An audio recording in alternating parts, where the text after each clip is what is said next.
E a nossa aula de história de hoje, vamos continuar com o Brasil na época da monarquia. E vamos falar sobre o primeiro reinado. Então, nosso conteúdo começa agora dos reinados, que vem com o primeiro reinado, período regencial, vem o segundo reinado, né? Deixa eu procurar aqui. Sim, segundo reinado, abolição da escravatura, até chegar no atual regime político que a gente se encontra hoje. Tudo bem? E aí, gente, começando a história do Brasil pelo primeiro reinado, a gente tem, logo após a independência do Brasil, a coroação de Dom Pedro I como imperador do Brasil. E todo mundo sabe que isso não agradou a todo mundo, especialmente as pessoas os nordestinos, que também pegava e falava assim, olha só, eu não aceito que Dom Pedro I seja o imperador do Brasil, eu aceito que Dom João continue sendo o rei do Brasil e de Portugal. Lembrando que Dom João já estava lá em Portugal, lembra da aula passada? Então, e aí, gente, houve a maior revolta, foi quando Dom Pedro I falou assim, olha só, não vamos mais atender às leis de Portugal, vamos atender às nossas leis, então vamos fazer agora uma nova Assembleia Constituinte, ou seja, vamos fazer uma Constituição, que é o que é a Constituição, professora? É um conjunto de leis, são muitas leis. Vamos fazer uma Constituição aqui do Brasil que atenda as nossas necessidades e não a Constituição de Portugal que atende às necessidades de Portugal. Então, eles pegaram e a Assembleia era composta, a Assembleia Constituinte era composta por ricos, grandes comerciantes que fizeram essa primeira Constituição e tirava muito o poder do Dom Pedro I. E ele não gostou, ele falando assim, tá, parou, não quero essa Constituição, vamos fazer nova Constituição. E aí, em 1824, foi imposta por Dom Pedro I uma nova Constituição a toda a população. Lembrando que quando a Constituição ela é feita por uma pessoa apenas, ela é ortogada. E quando ela é feita por muitas pessoas de uma discussão popular, ela é promulgada. Então, a Constituição de Dom Pedro I estabelecia que a monarquia do Brasil precisava ser hereditária, ou seja, os filhos dele herdariam o trono, que nas eleições só poderia votar homens livres, escravo de jeito nenhum, com renda alta. Então, homens livres ricos, excluindo o voto das mulheres, ou seja, as mulheres não votavam. E também não poderia ser homens ricos, homens livres pobres, tinha que ser homens livres ricos. O voto deveria ser aberto, ou seja, saber o voto de todo mundo. E existiria 4 poderes, hoje em dia existe 3, antigamente existia 4. Os 4 era executivo, que era exercido pelo imperador, legislativo, pelos deputados e senadores, judiciário pelos juízes escolhidos pelo imperador e o moderado, que era exercido pelo imperador e que controla todos os poderes, lembrando que o moderado hoje não existe mais. A existência do moderador gerou muita insatisfação, porque concentrava todo o poder no imperador. E aí, gente, muitos brasileiros ficaram revoltados com essa atitude e fizeram a Confederação do Equador. Por que tem é uma revolta, tá? Por que tem esse nome? Porque os estados que quiseram essa guerra ficavam perto da linha do Equador, por isso que tem esse nome. Que estados, antigamente não era estado, era província. Que províncias eram essas? Era norte e nordeste do país, como Paraíba, Rio Grande do Norte, Rio Grande do Norte, Piauí e Ceará. E qual o objetivo dessa revolta? Queria uma nova constituinte com a elaboração de todo mundo, ou seja, que fosse mais favorável à população e não um poder concentrado com ricos e imperador.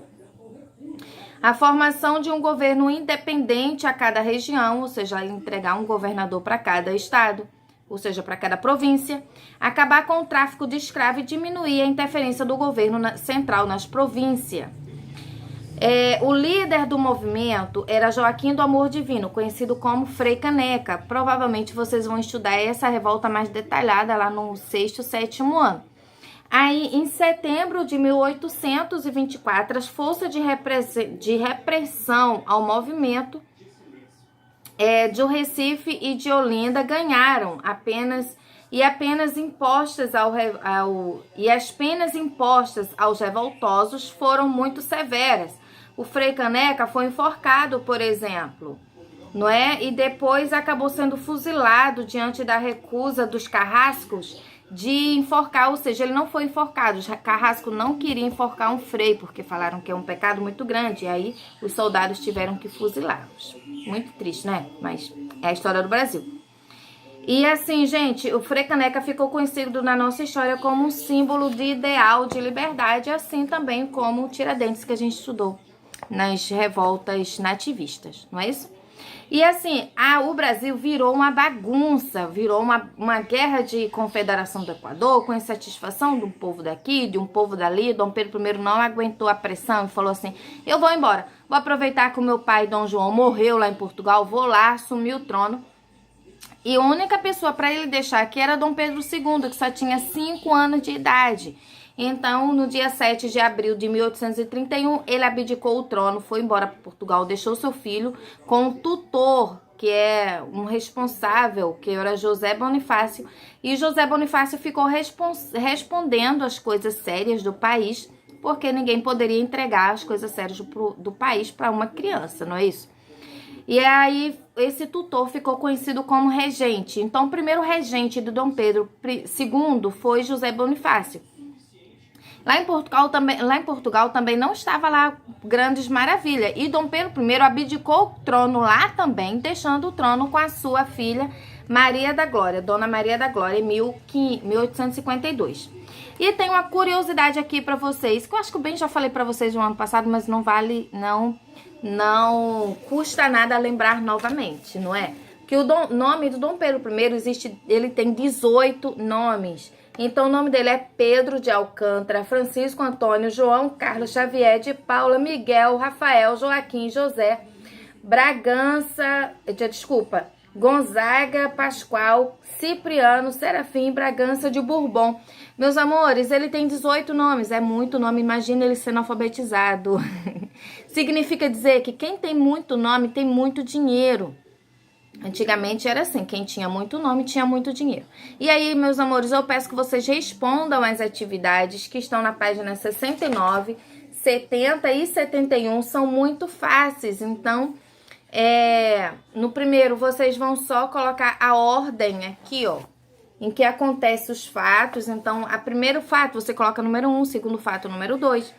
No número 2, de qual forma a Constituição de 1824 excluía grande parte da população de votar. Então, vocês pegam lá o que dizia a Constituição e o que ela excluía, vocês coloquem aqui. Número 3, vocês colocam 1, o que é Constituição ortogada, e 2, o que é Constituição promulgada. A teoria está toda lá no texto. Número 4, vocês vão pintar os nomes dos estados que aderiram à revolta do Equador. Então, os estados estão basicamente aqui em cima no Nordeste, tá bom? E aí vocês... tia, eu não sei onde é que fica o Ceará, não sei onde fica o Rio Grande do Norte. Lá no Geografia tem dizendo os estados bonitinho. Então, dá uma pesquisada lá e pinta aqui, escreve o nome dele aqui do ladinho, tudo bem? No número 5, vocês vão preencher as frases de acordo com as palavras que vocês acharem aqui no diagrama. No número 6, que motivos levaram Dom Pedro I a abdicar do trono no Brasil? Então, olha lá, que tá lá no texto explicado bonitinho. No número 7, que período consiste o primeiro reinado? Está lá no começo do texto. Número 7, letra B, o proclamador da independência do Brasil do primeiro reinado foi... Aí vocês escolhem aqui, ó. Muito fácil, não precisa nem olhar no texto, né? Porque a independência do Brasil não conseguiu separar totalmente o Brasil de Portugal. Aí vocês vão olhar lá no começo do texto que tem falando sobre a insatisfação do povo e quando o povo também não aderiu à independência do Brasil e o imperador. Tudo bem? Olha lá, escreve aqui. Eu volto já com o vídeo de correção. Um beijo. Amo vocês.